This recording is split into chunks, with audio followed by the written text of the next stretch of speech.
सभी छोटे बड़े श्रोताओं को सुनीता भटनागर का प्यार भरा नमस्कार। ऑडियो स्टोरीज के हमारे चैनल कहानी जगत में आप सभी का स्वागत है। हिंदी कहानियों की श्रृंखला में आइए आज सुनते हैं अजय नावरिया जी द्वारा रचित कहानी कुमार साहब। एक पल भी ऐसा नहीं था उनके पास जो सुकून से लबालब हो। एक निचाट अकेलापन हमेशा घेरे रहता। घर में उन्हें कभी प्यार का एक कतरा नहीं मिला। हालांकि घर से बाहर एक बहुत बड़ी दुनिया थी उनकी मुट्ठी में, शहर में, देश और विदेश में भी। अब भी न जाने कितने थे जो अपनी जान तक न्यौछावर करने को तैयार थे। घर के भाई बंदों ने तो ऐसा घोंटा कि वे 18 के होते होते मुंबई भाग निकले खाने कमाने को। क्या चाहिए था आखिर उन्हें, और आखिर किससे? लोग उनसे पूछते हैं, इतना गम कहाँ से इकट्ठा कर लिया उन्होंने कि सुबह सुबह ही गम गलत करने बैठ जाते हैं। यह सुनकर वे जोर का ठहाका लगाते हैं। लोग हैरान होते हैं कि क्या ये दीवाने हो गए हैं, पर बात तो हमेशा होश की ही करते, जरा नहीं बहकते कि बात में कोई ऊंच नीच हो। शांति का मनमोहक संगीत धीमे धीमे उठता रहता है हमेशा उनके आसपास। जिंदा दिली और हौसले से भरे रहते हैं हमेशा। जो पास आता वह भी जैसे बहती नदी में तरंगित हो जाता, ऊर्जा से भर जाता। ऐसे सवालों का अक्सर वे कोई जवाब न देते। लोग अब भी उनकी इतनी इज्जत करते कि एक हद के बाद कोई उनसे हट भी ना करता। सबसे पुराना सहायक अल्लाह बख्श ही है, जो कंधे दबाते दबाते कह ही देता, जानता है कुछ ना कहेंगे, एक टीसती मुस्कुराहट बिखरेगी बस। साहिब, सुबह सुबह तो ये जहर ठीक नहीं है। क्या जहर नहीं है अल्लाह बख्श? ये तो जहर ही है ना साहिब। अल्लाह बख्श सोचता, यह शख्स जो इतना बुझा हुआ दिखता है कि कहीं कोई आंच तक नहीं दिखती, कैसे इतना बेलौस हंसता चला जाता है? यह कह कहे खोखले हैं या हम ही इन्हें ठीक से नहीं समझ पा रहे हैं? चाय तो पीते हो ना सहरी में? उन्होंने पूछा तो अल्लाह बख्श ने हाँ में सिर हिलाया। वह भी जहर जैसा ही है कुछ लोगों के लिए, धीमा जहर। मुझे अब किसी चीज से नुकसान नहीं पहुंचता। नुकसान पहुंचाने वाली सिर्फ एक शय है और वह है वक्त। एक दिन तो मर ही जाएंगे हम सब। पूरा मकान जैसे खारे पानी में डूब गया। तभी पास की मस्जिद से मीठी सी अजान उठी थी। जाओ भाई, नमाज पढ़ाओ। ये दिलकश पवित्र अजान मुझे न जाने कहाँ कहाँ खींच ले जाया करती है। यह कहकर वे धीमे धीमे बुल्ले शाह का गीत गुनगुनाने लगते। मैनू लगना इश्क अवलना अवलदा रोज अजलदा, विच कड़ाही तिल तिल पावे तलियां नू चा तलदा, मोइयां नू एह वलवल मारे दलियां नू एह दलदा, की जाना कोई चिड़ग कखीए नित सूल कलेजे सलदा, बुल्ले शाह दा न्यो अनोखा ओ नई रलाइयां रलदा। गाते गाते जाने कब आंखें बंद हुई और जाने आवाज तेज होती चली गई कि दर्द। जब आंखें खुली तो सामने अल्लाह बख्श टुकुर टुकुर देख रहा था। उन्हें याद आया कि वह उनसे कई बार कह चुका है कि जब वे अपनी मादरी जुबान पंजाबी में कुछ भी बोलते हैं तो उसे उनका कहा एक भी लफ्ज समझ नहीं आता। किशोर अवस्था तक का समय अल्लाह बख्श ने बहराइच में बिताया था, जहां उसके अब्बू किसी मारवाड़ी सेठ के यहाँ काम करते थे। इसलिए जब उन्होंने कोई ऐसी वैसी बात किसी से करनी होती थी तो वे या तो पंजाबी में करते या अंग्रेजी में। समझना चाहते हो? अल्लाह बख्श की आंखों में जिज्ञासा दिखी तो उन्होंने पूछ लिया। उसने हाँ में सिर हिलाया। वे समझाने लगे, मुझे इश्क हो गया है। यह बहुत अनोखा और निर्दय इश्क है। ये दुनिया बनने के पहले दिन से ही है। मुझे बहुत दुख उठाने पड़ते हैं क्योंकि वो मेरा प्यारा मुझ बिरहन को तिल तिल कर मारता है। ये इश्क की राह है ही ऐसी कि इसमें जो मर चुके हैं ये इश्क उन्हें और भी घेर घेर कर दुख देता है। बुल्ले शाह कहते हैं कि उस प्यारे का प्रेम बड़ा ही अनोखा है। वैसा प्रेम किसी और का नहीं हो सकता। ठंडे पानी की एक बोतल उनके नजदीक रखकर अल्लाह बख्श बाहर निकला। फ्लैट से बाहर निकलते हुए अल्लाह बख्श के कानों तक आवाज आई कि बाहर से ताला लगा जाना। लिफ्ट के पास पहुंचा अल्लाह बख्श तो देखा कि लिफ्ट अभी तीसरे फ्लोर पर ही है। 16वें फ्लोर पर पहुंचने में वक्त लगेगा। अल्लाह बख्श याद करने लगा कि कैसे साहिब ने जानबूझकर सबसे ऊपर का फ्लोर खरीदा था, जबकि बिल्डर गुप्ता जी इन्हें ग्राउंड फ्लोर देने को तैयार थे। पूना में यह तीसरी बिल्डिंग बनाई थी उन्होंने। वह मुरीद थे साहिब की शायरी और अफसानों के, उनकी लिखी फिल्मों की कहानी के। फिल्मों के लिए लिखे कितने ही डायलॉग उन्हें जुबानी याद थे जो कई बार वे दोहराते थे। साहिब के साथ पहले तो कई बार गुप्ता जी भी मुंबई चले जाते थे, पर अब साहिब ने जाना बहुत कम कर दिया है। 60 के पूरे हो जाएंगे इस 30 अक्टूबर को। गुप्ता जी बार बार कहते रहे, कुमार साहब इस उम्र में नीचे का फ्लोर ज्यादा मुनासिब होगा, पर साहिब अपनी ही जिद पर कि नहीं, बुरे लोग सुकून में खलल डालेंगे, और फिर आखिर 16वां फ्लोर ही तय हुआ।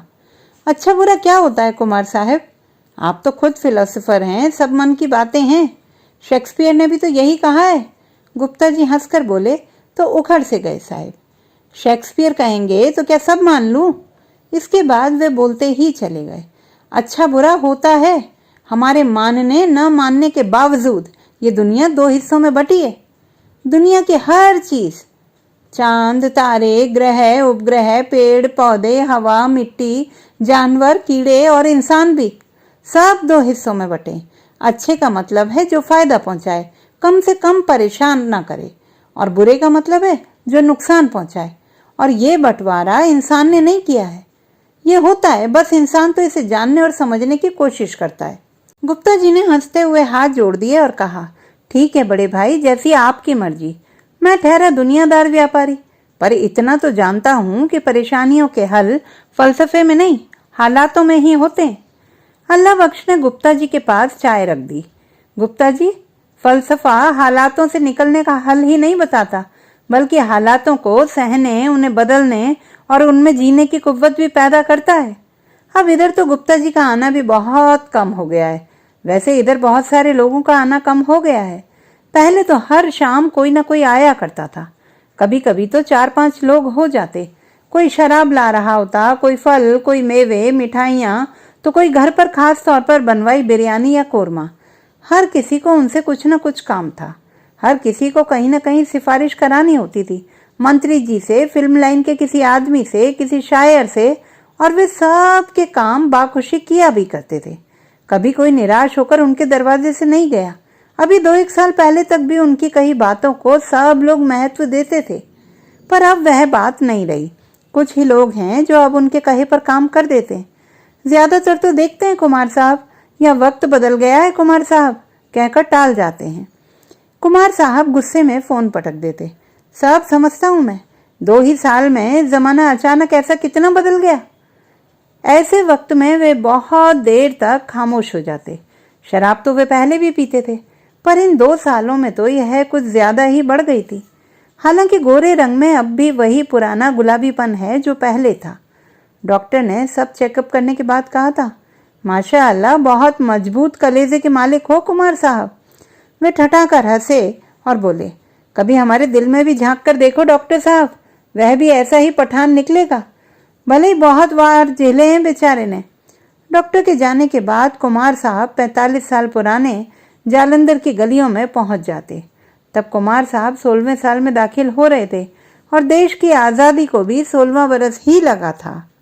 वहीं वह टकराई थी स्कूल से लौटते वक्त। 2 चोटियां किए वह अपनी सहेली के साथ सामने की गली में मुड़ी, और इधर ये अपनी बेख्याली में बचते बचते भी बुरी तरह भिड़ गए थे। ए, तू अंधा हो गया है? दिन दहाड़े टक्कर मार रहा है लड़कियों को, कुत्ता हरामी कहीं का। साथ वाली लड़की खड़ी खड़ी गालियां दे रही थी। उन्होंने अब भी उसका चेहरा तक नहीं देखा था और नीची नजर किए वे बस माफिया मांगे जा रहे थे। अचानक आंख उठाकर जब उस 15 साल की लड़की की तरफ उन्होंने देखा तो कुछ पल देखते ही रह गए, फिर धड़ाम से जमीन पर गिर पड़े। उन्हें ऐसे गिरते देखकर पहले तो दोनों लड़कियां अवाक रह गईं, फिर कुछ समझकर दुपट्टे से मुंह दबाए हंसती हुई भाग गईं। तभी पास की किसी मस्जिद से अजान की आवाज उठी थी। अगले दिन सुबह 7 बजे ही वह गली के उस मोड़ पर आकर खड़े हो गए। स्कूल भी नहीं गए। धूप तेज थी पर उन्हें महसूस नहीं हो रही थी। दोपहर के 1:30 बजे के आसपास का वक्त था कि उन्होंने देखा वही कल वाली दोनों लड़कियां चली आ रही हैं। पहली ने दूसरी को कोहनी मारकर दिखाया कि देख, कल जिसको टक्कर लगी थी ना, वो गली के दरवाजे पर खड़ा है। दोनों उन्हें नजरअंदाज करती हुई निकल गईं। थोड़ा दूर निकलने पर उनमें से एक के हंसने की आवाज आई थी। अब उनका रोज का यही नियम हो गया। सुबह स्कूल के लिए निकलते पर सारा दिन शहर के किसी गुरुद्वारे या शहर के बाहर किसी खंडहर या रेल की पटरियों के किनारे बिता देते और 1 बजे से पहले ही वहीं आ खड़े होते। यही समय होता जब आसपास की मस्जिदों से अजान उठना शुरू होती थी। रोज कई तरह के मंसूबे बांधते, पर उसके सामने आते ही जैसे हिम्मत जवाब दे जाती, जोरों से दिल धड़कने लगता। गुरुद्वारे में अरदास करते कि वाहे गुरु जी, कोई तो राह निकालो, कोई तो जुगत बने। फिर एक दिन एक विज्ञापन पढ़ा कि शहर में एक बंगाली मुसलमान तांत्रिक आया है जो वशीकरण कर प्रेमी को प्रेमिकाओं से मिला देता है और फिर वे उसे कभी छोड़कर नहीं जाती। वे वहां पहुंच गए। काम करने से पहले उसने 10 रुपए मांगे तो उनका मुंह उतर आया। पूछा, जालंधर में कब तक डेरा है? पता चला 1 हफ्ते का। वे अपना सा मुंह लेकर वापस आ गए। 7 भाई बहनों में 6वें नंबर के थे। उन्हें खाने को ही मिल जाता था, यही गनीमत थी। 7वां दिन भी बीत गया। दोनों आती, पास से भवें चढ़ाकर निकलती और आगे जाकर दुपट्टे में मुंह छिपाकर हंसती। बात ऐसे नहीं बनेगी। 4 दिन बाद बंगाली बाबा भी चला जाएगा। इसलिए अब उन्होंने तय किया और सुबह सुबह रेलवे स्टेशन के पास पुराने बाजार में जा खड़े हुए, जहां बेलदारी के लिए मजदूर खड़े हुआ करते थे। ठेकेदार वहीं से मजदूर उठाते थे। 3 दिन बेलदारी के बाद अब उनकी जेब में 12 रुपए थे। वे सुबह सुबह ही बाबा के पास पहुंच गए। बाबा ने मंत्र पढ़कर एक पुड़िया में राख दी और कहा, उसे पानी में घोलकर पिला देना। उन्होंने बाबा से साफ साफ कह दिया, ये तो नामुमकिन है, आप तो कोई और ही उपाय बताओ। तब बाबा बोले कि अच्छा, जहां से वह गुजरती हो वहां डाल देना, बस उसका पैर पड़ जाना चाहिए। उसके बाद 3-4 मंत्र बता दिए कि जैसे ही पैर पड़े ये पढ़ते रहना 108 बार। और हाँ, इसका असर बहुत तेज है, जरा गलती हुई तो लड़की पागल हो जाएगी, फिर मुझे दोष मत देना। बाबा कब के चले गए और वे राख जेब में लिए घूमते रहे, पर उसे जमीन पर न डालते कि कहीं कोई गलती हो गई तो वह पागल हो जाएगी। 15 दिन बीत गए पर बात आगे न बढ़ी। न खाने की सोध, न पीने की, और नींद तो जाने कहाँ ही चली गई थी। बस हर वक्त तो उसी का चेहरा सामने घूमता। 15 ही दिनों में शरीर आधा रह गया, गोरा रंग काला पड़ गया और आंखों से नूर खो गया। कुछ बोलेगा भी या यहीं खड़ा खड़ा जोगी बनेगा? आज उसकी सहेली अचानक जाते जाते सामने आ खड़ी हुई। दूसरी 2 कदम आगे जाकर रुक गई। उन्हें काटो तो खून नहीं। तेरा नाम क्या है ओए? कहते हुए वह चल पड़ी। गूंगा है बेचारा शायद। उसके आगे बढ़ते ही वह बोले, जी रतन कुमार। उसका सज्जोत कौर है, सिखड़ी है। तू ठहरा मोना, अपना रास्ता देख दीवाने। एक पल को वह रुक कर बोली और फिर दोनों चल पड़ी। कल गुरुजी का सच्चा खालसा बन जाना है मैंने, सुन ले सज्जोत कौरे। रतन वहीं से तेज आवाज में बोला। उस समय संयोग से गली खाली ही थी। दोपहरी में वैसे भी गलियां खाली ही सी रहती हैं। और उसी शाम रतन कुमार ग्रंथी जी से सिख धर्म में आने का रास्ता पूछ आए। अगले दिन जब वो दोनों आईं तो बोले, जी मैं रतन सिंह हो गया हूँ, गुरुजी का सच्चा सिख। पर दोनों ने ही अनसुना कर दिया और सीधी चली गई। कोई 20-25 कदम आगे चलने के बाद उसी लड़की ने एक मुछड़ा हुआ सा कागज गिराया। रतन ने तेज तेज चलकर वह कागज उठा लिया और वहां से भागते ही चले गए। दिल जोरों से धड़कता था। अब तीसरी गली में तेजी से पहुंचे। पुर्जी खोली और लिखा था, कल इसी वक्त लाहौरी गेट के पास वाली छतरियों के पास। दिल बल्लियों उछल गया। कल तक का वक्त कांटे से नहीं कटता था। आखिर वह दोनों आई और छतरी के पीछे एक खंबे के पीछे जा खड़ी हुई। छतरियों के किनारे किनारे एक नहर बह रही थी। रतन तो वहां पहले ही पहुंच गए थे। वही लड़की बोली, देख रतन, अब तो सिख हो गया है तो सब मुश्किल आसान हो गई है। जानता है तू, सत्यजोत भी उस दिन से सोई नहीं है। न कुछ खाती है, न पढ़ती लिखती है, बस तुझे ही याद करती है। इसलिए मुझे मजबूर होकर ये करना पड़ा। उस लड़की ने कहा तो सज्जोत ने पीछे से उसे चिकोटी काट ली। सुरजीत, इनसे पूछ कि क्या ये मेरे साथ शादी को तैयार हैं? सज्जोत धीमी आवाज में बोली तो सुरजीत ने रतन की तरफ देखा। हाँ, तेरी कसम, मैं तेरे अलावा अब किसी से शादी नहीं करूंगा। यह सुनकर सज्जोत शर्मा गई। लो जी, अब तो हम कबाब में अट्टी हो गए। सुरजीत हाथ नचाते हुए चहकी तो सज्जोत ने उसे बाहों में भर लिया और धीमे से बोली, ऐसे को बोल तो ना बोल मेरी बहना, तेरी ही वजह से ये मुझे मिल पाए हैं। 4-5 महीने ऐसे ही चोरी छिपे मिलने में बीते। अब सज्जोत पास आकर खड़ी होने लगी। सुरजीत दूसरी छतरी के पास जा बैठती। वह दोनों जाने कहाँ कहाँ की बातें करते। इसी बात में उसे पता चला कि वह खत्री जाति की है और उसके पिता पाकिस्तान के पंजाब से बंटवारे के वक्त यहाँ आए थे। सज्जोत के अलावा एक बहन और 3 भाई और हैं। ऐसे ही एक दिन सज्जोत कुछ कुछ बोले जा रही थी कि रतन ने बढ़कर उसके होंठों पर कसकर चुंबन ले लिया। सज्जोत के गाल और गुलाबी हो गए।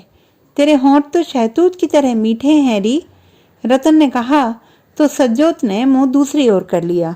इतनी हड़बड़ी भी अच्छी नहीं है जीजे, जाते जाते सुरजीत हंसते हुए कह ही गई। दूर बैठे बैठे भी वह सब गतिविधियों पर नजर रखती थी। रोज की ही तरह रतन सही समय पर छतरी के किनारे पहुंच गया, पर उस दिन वे दोनों नहीं आई। वह अगले दिन भी रात गिरने तक बैठा रहा, पर वह नहीं आई। अब वह रोज जाता और शाम तक वहां बैठा रहता, पर उसके बाद वह नहीं आई। कुछ दिनों बाद वह उनके स्कूल के बाहर जा खड़ा हुआ। छुट्टी हुई, एक एक कर सारी लड़कियां निकली, पर सज्जोत और सुरजीत कहीं नहीं दिखी। अब वह रोज किसी पवित्र नियम से बंधा स्कूल के सामने सुबह आ खड़ा होता और दोपहर तक खड़ा रहता। वहां से वह सीधे छतरियों पर पहुंच जाता और रात तक बैठा रहता। कोई कहता कि उन दोनों को कत्ल कर दिया गया है, कोई बताता कि दूसरे शहर भेज दिया गया है, कोई उनके ब्याह होने की बात करता। पर उसके बाद रतन सतजोत को जालंधर में कभी ना मिल सकी। जब 35 साल बाद दिल्ली के कनॉट प्लेस में अचानक सतजोत मिली तो कुछ पल तो दोनों एक दूसरे को पहचानने की कोशिश ही करते रहे। फिर पहचान गए। सतजोत के साथ एक जवान लड़की थी जो उसकी बेटी थी। अब वह उसके विवाह के लिए खरीदारी कर रही थी। वह कुछ देर बातें करते रहे। इधर उधर की कुछ बातें करने के बाद सतजोत ने सीधे पूछा, तुम्हारी वाइफ क्या करती है? मैं कुछ नहीं भूल सका और तुम सब भूल गई सतजोत। याद नहीं, मैंने तुम्हारी कसम खाई थी कि मैं तुम्हारे अलावा किसी और से शादी नहीं करूंगा। याद है सब। पर तुम आदमियों के लिए ये दुनिया बहुत आसान और आरामदेह है। कभी औरत बन के समझना, इसे समझ सकोगे। शायर हो, बड़े आदमी हो, फिल्मों में लिखते हो रतन जालंधरी के नाम से। तुम्हारी लिखे सब गाने सुने हैं मैंने, सब फिल्में देखी। सुरजीत जालंधर में ही है, 3 मिलों की मालकिन है। उसी ने आपके बारे में पता करके बताया था 15 साल पहले। कुमार साहब हैरान थे। सतजोत को उनकी सब खबर है, फिर भी एक बार पूछा तक नहीं कि मैं कैसे जीता हूँ। उस पर ताने मारती है कि आदमियों के लिए ये दुनिया बहुत आसान है। ये दुनिया सिर्फ दरिंदों के लिए आसान और आरामदेह रह गई है। औरत और मर्दों में जिनमें ज्यादा ताकतवर जानवर जिंदा है, उतनी ही उनकी जिंदगी आसान है। सब कुछ जानते हुए भी कभी मिलने की ख्वाहिश नहीं हुई। उसने पहले बेटी की तरफ देखा जो अब भी अपनी शादी के लिए अपनी पसंद के सूट चुने जा रही थी। फिर बोली, बहुत बाद में पता चला, पर शादी तो हमारी दुनिया वालों ने तब भी नहीं होने देनी थी। क्यों? वही, सिख बन जाने के बाद भी वो आपका पीछा कहाँ छोड़ती। बाद में भाइयों ने बताया और आप इसीलिए मुझे अपने मोहल्ले का पता भी गलत बताते थे, है ना? अब तक दुख है मुझे कि आपने मुझे भी औरों जैसा ही गिरा हुआ समझा। उस मुलाकात के बाद उनका फिर कभी मिलना नहीं हो पाया। उसके जाने के बाद बहुत से लोग आए और चले भी गए। कुछ के तो आने और जाने तक का पता न चला। जब वे आए थे तो कोई उमंग तक ना उठी, किसी हिलोर ने हिलाया तक नहीं, और चले गए तो कोई खलिश या खरोंच तक ना हुई। वे सब कुछ मांगने आए थे। उनके हाथों में एक अदृश्य फहरिस्त थी चाहतों की। कुमार साहब उन्हें पूरा कर देते थे ताकि जल्द से जल्द उनकी रुखसती हो। कुछ के जाने के मामूली निशान जिस्म पर बने, रूह अछूती ही रह गई, और फिर कुछ दिनों के बाद वे निशान भी ना रहे। रूह और जिस्म फिर पहले जैसे ही हो गए, ताजादम और नए नकोर। सतजोत के जाने के बाद मनो वे अनचाही वस्तुओं के माल गोदाम में बदल गए। फिर वही ताजगी, पाकीजगी, वैसी मौज, वैसी मस्ती, वैसा दुख, वैसा उत्साह फिर कोई न पैदा कर सका। वे खोजते रहे उसी खुशबू को सब में, पर वह याद बन गई, एक मरीचिका बन गई। प्रेम फिर नहीं मिला। प्रेम में जो कुछ हम करते हैं वह कुछ वैसा नहीं होता, वह अपने जीने जैसा होता है। कोई अवरोध उसमें नहीं होता, जैसे हवा या पानी के अनुकूल ही बहना। कहीं कोई शिकन नहीं, कहीं कोई अटकाव या हल्का सा धक्का भी नहीं, माथे पर पसीने की चमचमाहट तक नहीं। पर इंसाफ करते वक्त हमें अपने विपरीत भी जाना पड़ जाता है। वहां कई बार सामने पहाड़ खड़े होते हैं और खाइयां खुद जाती हैं, और मजबूरी ये कि हमें बचाव का रास्ता भी पता होता है, पर तब भी उसके बावजूद उस पहाड़ या खाई से ही गुजरना होता है, क्योंकि इंसाफ उसी तरह होता है। सतजोत ने गलत नहीं कहा था और उन्होंने जो भी कहा था सच ही कहा था। हाँ, इंसाफ बेशक सतजोत के कहे के साथ ही खड़ा था। इंसाफ 1000 सचों से भी बड़ा होता है। उस वक्त भी बुल्ले शाह याद आए थे। आ मिल यार सार ले मेरी जान दुखाने घेरी, अंदर खाव बिछोड़ा होया, खबर न पाइंदी तेरी, सुनिए बिन लिच लुटी साइया, सूर पलंग ने घेरी, इहता ठग जगत ते जेह लावन जाल चफेरी, करम शरहदा धर्म बतावन, संगल पावन पैरी, जात मजहब इश्क न पुछदा, इश्क शरहा दा वेरी, नदियों पार मुलक सजन दा, लहवों लवाब न घेरी। मस्जिद बहुत दूर नहीं थी, पर फिर भी 5-7 मिनट तो लग ही जाते थे वहां तक पहुंचने में। अल्लाह बख्श 16वें फ्लोर से नीचे उतरा तो 2-3 नमाजी और मिल गए, जो इधर रोज ही मिल जाते थे। रमजान के महीने में सभी 5 वक्त की नमाज पाबंदी से निभाते, और दिन होते तो अल्लाह बख्श भी अपने साहिब को छोड़कर न जाता। कल जुम्मतुल विदा था, यानी रमजान का आखिरी शुक्रवार। अब दिन ही कितने बचे हैं ईद में। साहिब ने उसे कभी टोका तक नहीं, उल्टे अजान होते ही खुद आवाज देकर बुलाते, अल्लाह बख्श जाओ, काम में तो लगे ही रहेंगे।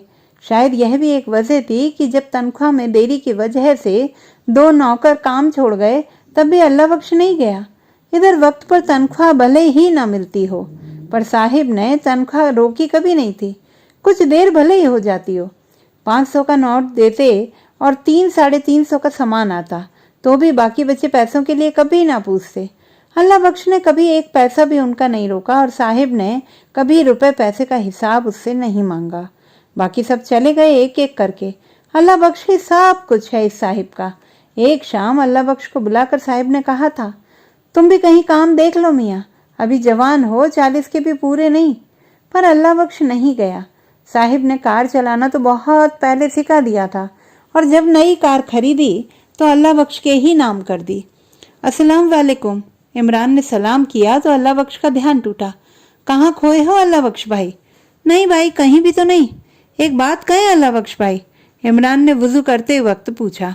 हाँ हाँ पूछो। उस काफिर अछूत के घर में कब तक छूटे बर्तन धोते रहोगे? कब तक उसकी झूठन खाओगे? कुछ तो ईमान का ख्याल करो। इमरान ने पहले भी 2-3 बार यह कहा था और अल्लाह बख्श टाल गया था। तभी साथ में हाथ पैर धोता आदिल बोला था, अल्लाह बख्श भाई को कम मत समझो इमरान भाई, उसका मकान इन्हीं के नाम होगा, देख लेना, गाड़ी तो लिखवा ही ली है। तुम्हें किसने कहा कि मेरे साहिब अछूत हैं? अल्लाह बख्श थोड़ा रोष से बोला, वो पंजाबी हैं, सोसाइटी के सारे लोग जानते हैं। मेरी मैम साहब ने मुझे बताया था कि तेरा साहब पंजाबी हरिजन है। इमरान ने कहा, पर इमरान भाई एक बात बताओ, इस्लाम में तो कोई जात पात है नहीं, तो तुम क्यों परेशान हुए जाते हो? और मैं भी कोई शेख सैयद तो हूं नहीं, एक अदना से नौकर ही तो हूं। यह सुनकर नाजिम बोला, कुछ शर्म करो तुम लोग, खुदा के घर में भी क्या जात पात जमीन जायदाद लगा रखी है? यहाँ इबादत के लिए आए हो या सियासत के लिए? नाजिम की इस बात के बाद सब चुप हो गए। अल्लाह बख्श ने नमाज पढ़ी और फ्लैट पर लौट आया। देखा साहिब बैठे बैठे अब भी शराब पी रहे हैं, आराम कुर्सी पर अधलेटे जाने कहाँ खोए हुए हैं।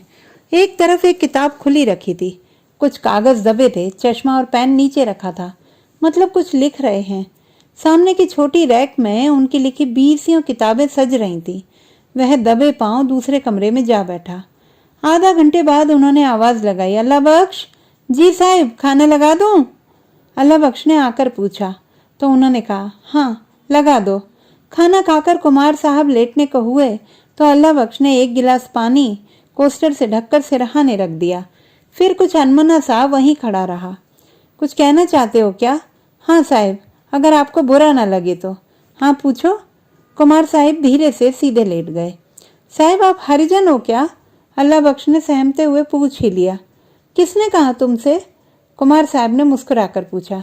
इमरान भाई और आदिल भाई कहते हैं कि अपनी पूरी सोसाइटी यही कहती है। कुमार साहब मुस्कुराते रहे। उन्होंने पूछा, तो क्या तुम्हें कोई दिक्कत है काम करने में? नहीं नहीं साहब, आप तो मेरे मालिक हो। मैंने तो उन दोनों को भी झाड़ पिला दी कि तुम कैसे मुसलमान हो जो जात पात को मानते हो। अल्लाह बख्श ने जैसे अपनी सफाई दी। तो फिर जाओ, मेरे आराम में खलल ना डालो। और सुनो, इमरान और आदिल से कहना कि हम हरिजन नहीं हैं, अब हमें दलित कहते हैं। इतना कहकर कुमार साहब ने दूसरी तरफ करवट बदल ली। हालांकि उन्हें लगा कि 16वें फ्लोर तक भी नीचे का कुछ शोर आ रहा है। तो दोस्तों, ये थी हमारी आज की कहानी। आपको कैसी लगी कमेंट बॉक्स में लिखना ना भूलें। चैनल को सब्सक्राइब करें, लाइक करें और मित्रों के साथ शेयर करें।